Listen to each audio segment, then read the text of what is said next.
बहुत समय पहले विशालगढ़ नाम के एक राज्य में एक साहसी और लेकिन गुरु ने उसे सख्त हिदायत दी थी, गब्बर, इस मंत्र का इस्तेमाल केवल जरूरत और भलाई के लिए करना।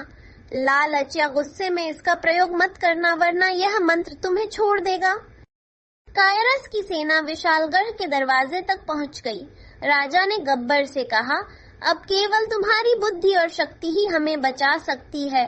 गब्बर ने अपनी तलवार उठाई और जादुई मंत्र का उपयोग करते हुए हवा में कहा। अचानक आसमान में बिजली कड़कने लगी और एक विशाल रोशनी के साथ जादुई कायरस का राक्षस अब राजमहल के पास आ गया था। वह इतना बड़ा और भयानक था कि उसके सामने गब्बर की सेना भी कमजोर लग रही थी। गब्बर ने सोचा, अब मुझे अपनी पूरी ताकत लगानी होगी। उसने मंत्र का दूसरा भाग बोला।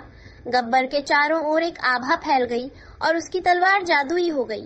उसने राक्षस का सामना किया। घंटों की लड़ाई के बाद गब्बर, राजा और प्रजा ने गब्बर की बहादुरी की सराहना की, लेकिन गब्बर ने कहा, यह सब मंत्र और गुरु की शिक्षा की बदौलत है। शक्ति का सही उपयोग ही इसे सार्थक बनाता है। उस दिन के बाद गब्बर ने अपने मंत्र का उपयोग केवल लोगों की भलाई और राज्य की सुरक्षा के लिए किया। उस दिन के बाद गब्बर ने अपने मंत्र का उपयोग केवल लोगों की भलाई और राज्य की सुरक्षा के लिए किया। विशालगढ़ खुशहाल और समृद्ध राज्य बन गया और गब्बर की कहानी पीढ़ियों तक सुनाई जाती रही। शक्ति का सही उपयोग हमेशा दूसरों की मदद और भलाई में होना चाहिए, गलत उद्देश्य